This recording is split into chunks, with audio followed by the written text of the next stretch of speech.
So in order to prove that SHM is basically the projection of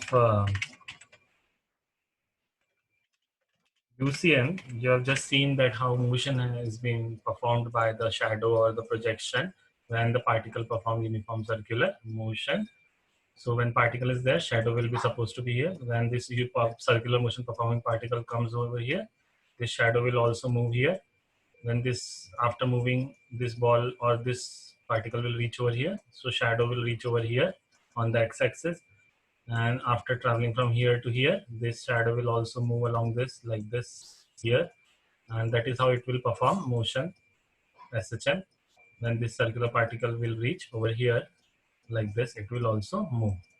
So we have written the equation of x is equal to a sine omega t plus phi. We have to obtain this equation from this following thing. How you are getting this thing? First of all, you have to see this in this circle. Let me draw it properly so that you can understand it correctly. So in this whole thing, what you can observe one thing, that whole we have taken is the motion started from mean position. So let's consider this circle first, and let me draw the x-axis again. And क्या हो रहा है कि देखो initially जो है ना particle जो था हमारा, वो जो सर्कुलर मोशन परफॉर्म कर रहा था वो पार्टिकल यहाँ का ही था, जिसकी वजह से उसकी शैडो जो है वो इतनी में कहीं आया यहाँ पर आई थी. ओके, तो that we have considered it as mean position, है ना. तो लेट्स सपोज कि अगर पार्टिकल हमारा वहां से नहीं स्टार्ट करता है, लेट्स सपोज कि हमारा पार्टिकल यहाँ कहीं से स्टार्ट करता है फ्रॉम दिस पोजीशन, तो दैट मीन्स ये बेसिकली मैं इसकी बात कर रहा हूँ जो सर्कुलर मोशन परफॉर्म कर रहा है. अगर वो पार्टिकल यहाँ से स्टार्ट कर रहा है तो व्हाट यू विल से कि it is starting from which position, it is starting from amplitude. Why amplitude? Because you know if this is the path of oscillation, यहाँ से यहाँ तक अगर ये oscillation की path है तो ये वाला पॉइंट जो है मीन पोजीशन है, तो this point will be considered as amplitude. Okay, तो अगर ये पार्टिकल यहाँ से स्टार्ट कर रहा है तो व्हाट वी विल राइट कि particle is starting from extreme position. और अभी हमने न्यूमेरिकल एग्जांपल में देखा था कि अगर कोई चीज एक्सट्रीम पोजीशन से स्टार्ट कर रही है तो उसकी इक्वेशन किस में लिखी जाएंगी, x is equal to a cos omega t में लिखी जाएंगी. ओके, बट मान लो कि मेरा पार्टिकल यहाँ से भी नहीं स्टार्ट कर रहा, मान लो कि मेरा पार्टिकल ये बीच में से यहाँ से कहीं स्टार्ट कर रहा है, तो इनिशियली क्या होगा, it will make an certain angle. मतलब ये जो है ना, ये देखो ये एक प्रॉपर एंगल से स्टार्ट करेगा, and that angle we are calling it as initial angle. Okay, that angle we are calling it as phi. Phi मतलब कौन सा एंगल, इनिशियल एंगल, कि भाई इसने एक्सट्रीम से नहीं चालू किया, इसने एक्सट्रीम से थोड़ा आगे से स्टार्ट किया मोशन. मतलब उसने यहाँ, let me clear this all this things axes. हाँ, तो हमारे पार्टिकल ने जो है वो यहाँ से नहीं स्टार्ट किया, बल्कि उसने स्टार्ट कहाँ से किया, इस पोजीशन से. तो शैडो ने भी कहाँ से स्टार्ट की होंगी भाई, शैडो ने भी यहीं कहीं से स्टार्ट की होंगी मोशन और इस तरफ जाना चालू की होगी, क्योंकि हमारी बॉडी भी इसी तरफ जा रही है ऐसा. तो इसलिए इनिशियल फेज जो आएगा वो आएगा उसका फाई. तो इसलिए ये इक्वेशन हम साइन में ना लिखते हुए कॉज में लिख रहे हैं और फाई एंगल लगा रहे हैं. क्यों? क्योंकि एक तो पहली बात इसने एम्पलीट्यूड से थोड़ा आगे से स्टार्ट किया, तो क्योंकि हम एम्पलीट्यूड से कंपेयर कर रहे हैं इसलिए एम्पलीट्यूड वाली इक्वेशन किस में लिखी जाएंगी, कॉज में.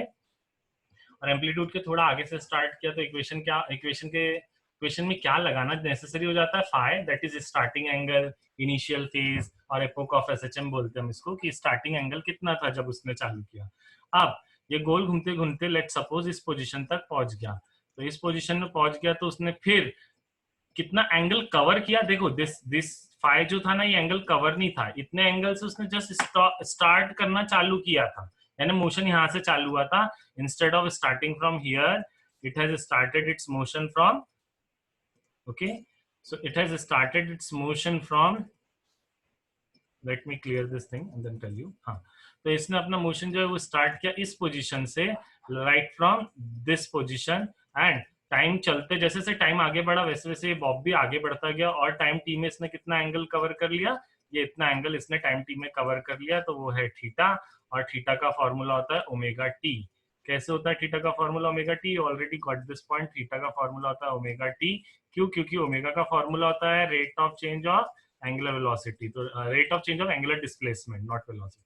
Omega itself is an angular velocity, so rate of change of angular displacement theta इसी को हमने शॉर्ट में क्या लिखा था, omega is equal to theta upon T, और omega is equal to theta upon T मतलब थीटा इज इक्वल टू क्या हो गया, ओमेगा टी। तो that is how omega is, theta जो है वो किसके इक्वल हो जाता है, ओमेगा टी के। तो हमने बोला कि इसने ओमेगा टी एंगल कवर किया है, omega t equal to theta, इतना एंगल कवर किया है। ओके, तो दैट्स वाई थीटा की जगह पे हम क्या लिखते हैं, ओमेगा टी लिखते हैं। तो ये वाली इक्वेशन में आ जाएगा omega t and x is equal to a cos omega t plus five. ये हमको अल्टीमेटली रिजल्ट के तौर पे मिलेगा। तो what I want to do, I want to just clear all these things. If you have got this point, that this whole thing is, I'm going to clear it out. And right now I'm going to write this thing very smoothly on the board so that you can understand with the help of a black ink. And this you can write this equation as, is the particle is starting in comparison with the, in reference with the amplitude, therefore equation will be written in cos format, and how much angle it has covered, omega t in time t, and how much angle it has covered, phi is the initial angle. Okay, now you will have to differentiate this with respect to time. So if you will differentiate with this displacement equation with respect to time, क्यों time ही, क्योंकि time के साथ ही तो motion हो रहा है, तो इसलिए टाइम के साथ डेरिवेट कर देंगे, क्योंकि टाइम चेंज होगा तो क्या चेंज होगा, displacement. What you will call rate of change of displacement, rate of change of displacement मतलब डिस्प्लेसमेंट के चेंज को क्या बोलते हैं, वेलोसिटी। टाइम के साथ रेट मतलब अपॉन में dt and change in displacement मतलब dx। What is the rate of change of displacement, rate of change of displacement is also called as velocity. Now you have to derivate this thing also. Derivate करने के लिए क्या लिखते हैं हम, dy dt। और किसको डेरिवेट करना है हमको, ये a cos omega t plus five को भी डेरिवेट करना है। ओके, तो अब इसको समझेंगे, इसको डेरिवेट कैसे करते हैं। ओके, तो देखो a तो एम्पलीट्यूड है, बाहर आ जाएगा क्योंकि a कांस्टेंट है, एम्पलीट्यूड कांस्टेंट है। क्या है हमारा एम्पलीट्यूड यहाँ पे, ये यहाँ से लेकर इस पोजीशन तक, यानी ये वाली जो पोजीशन है ये हमारा क्या है, एम्पलीट्यूड है, जो कि मेन पोजीशन से लेकर एक्सट्रीम पोजीशन तक लेते हैं हम। तो क्योंकि इस पर्टिकुलर ग्राफ में रेडियस नहीं चेंज हो रही है, एम्पलीट्यूड भी चेंज नहीं होगा, और क्योंकि एम्पलीट्यूड नहीं चेंज हो रहा है तो एम्पलीट्यूड को हम एज इट इज लिख दे रहे हैं a, और a को हम बाहर निकाल दे रहे हैं एज अ कांस्टेंट। फिर अंदर क्या बच गया भाई, कॉस। तो कॉस का डेरिवेटिव क्या होता है, कैन एनीबॉडी टेल मी। तो कॉस का डेरिवेटिव होता है, कोई बता सकता है कॉस का डेरिवेटिव क्या होता है, माइनस साइन, है ना। तो कॉस की जगह पे पहले लगाएंगे माइनस साइन। तो माइनस का माइनस साइन तो मैं लिख ही दूंगा, तो अगर उसके पहले मैं वेलोसिटी कंटिन्यूएशन में लिख दूं तो a की जगह पे a भी लिख दूं कंटिन्यूएशन में, बट डेरिवेटिव की वजह से क्या आ जाएगा, माइनस का साइन, और कॉस का डेरिवेटिव क्या हो जाएगा, साइन, है ना। कॉस का डेरिवेटिव माइनस साइन, माइनस यहाँ लिख दिया, साइन यहाँ आ गया। अब उसके बाद एंगल एज इट इज लिखना पड़ेगा, that is omega t plus five. मगर लुक, इसमें फाइव जो है वो कांस्टेंट है, तो हमको पता है भाई कि कांस्टेंट का डेरिवेटिव, जैसे कि हमने डेरिवेटिव के रूल्स में लिया था के को कांस्टेंट, तो कांस्टेंट का डेरिवेटिव हमेशा क्या होता है, जीरो। तो फाइव का डेरिवेटिव भी क्या होगा, जीरो। तो फाइव का डेरिवेटिव हो जाएगा जीरो। ओके, तो फाइव के डेरिवेटिव को लेने की जरूरत नहीं है, बट ओमेगा टी में देखो टी चेंज हो रहा, बट ओमेगा कैसा है, कांस्टेंट। तो ओमेगा हो जाएगा बाहर इक्वेशन के, क्योंकि वो कांस्टेंट है, तो ओमेगा बाहर हो जाएगा, तो उसको बाहर लिख देंगे, क्योंकि डेरिवेटिव में कांस्टेंट फंक्शन को क्या करते हैं, बाहर निकाल देते हैं, और बाकी का जो बचा हुआ है वो एज इट इज लिख देंगे, that is sine omega t plus five, है ना। तो ये आ गई वेलोसिटी की इक्वेशन। फिर इसको फिर से डिफरेंशिएट कर देंगे एक बार, तो you will differentiate again with respect to time, and if you will differentiate with respect to time, so you will get dv upon dt, that is rate of change of velocity with respect to time। rate मतलब upon में dt, and this is change in velocity। so what it will give you, rate of change of velocity is nothing but acceleration, and acceleration will become equal to minus a omega square। okay, not a, how a omega square came, because here it is only a omega written, so how I am taking a omega square, see minus का sign तो as it is आ गया, a भी as it is आ गया, omega भी as it is आ गया, but omega का square क्यों हुआ, क्योंकि अगर हम फिर से डिफरेंशिएट कर रहे हैं तो साइन का डेरिवेटिव तो सबसे पहले क्या हो जाएगा, कॉस। कॉस के बाद तो बाकी जो टर्म है वो एज इट इज लिखना पड़ेगा, मगर फिर से ओमेगा टी प्लस फाइव का डेरिवेटिव करना पड़ेगा, क्योंकि ये सेकेंड फंक्शन होता है। तो सेकेंड फंक्शन हम फिर से डेरिवेट करेंगे। सेकेंड फंक्शन मतलब क्या, कॉस के अंदर वाला फंक्शन। तो सेकेंड फंक्शन को डेरिवेट करेंगे तो उसमें से ओमेगा कांस्टेंट है, फिर से बाहर निकलेगा, तो पहले वाला ओमेगा और ये जो हमने फिर से अगेन डिफरेंशिएट किया उसका ओमेगा मिला के क्या हो जाएगा, ओमेगा स्क्वायर। और फिर हमारे पास जो बचा हुआ है cos omega t plus five, वो एज इट इज लिखा जाएगा।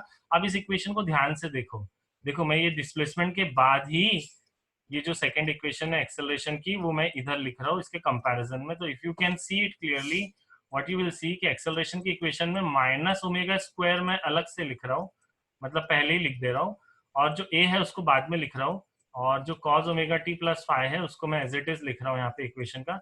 मैंने इस इक्वेशन में सिर्फ क्या किया है, थोड़ी चीजों को रीअरेंज किया है, ए को पहले ना लिखते हुए बाद में लिखा और ओमेगा स्क्वायर पहले लिख दिया। अब तुम ध्यान से देखो, इसमें ये जो पूरी टर्म है इसी को तो हमने x बोला हुआ है, इसलिए मैंने इसके साइड में लिखा है इसको। देखो ध्यान से, आर यू क्लियर कि देखो ये जो इक्वेशन है x में a cos omega t plus five क्या है, a cos omega t plus five देखो क्या है, ये a cos omega t plus five है x, है ना। तो a cos omega t plus five तो x हो गया, तो इसलिए मैं ये इक्वेशन को रीराइट करूंगा। देखो रीराइट करने से मुझे क्या मिलेगा कि एक्सेलरेशन के इक्वेशन में एक्सेलरेशन तो आएंगे ही आएगा, माइनस ओमेगा स्क्वायर भी एज इट इज आएगा, बट ये जो a cos omega t plus five है उसकी जगह पे क्या आ जाएगा x, और एक्सेलरेशन की वैल्यू आएंगी माइनस ओमेगा स्क्वायर x। और अब प्रूव हो गया कि a के सामने जो है x आया है, और ओमेगा जो है वो हमारा कांस्टेंट है। हम शुरुआत से पढ़ते आ रहे हैं कि ओमेगा हमारा क्या है, कांस्टेंट, और ओमेगा स्क्वायर की वैल्यू क्या होती है, k बाय m।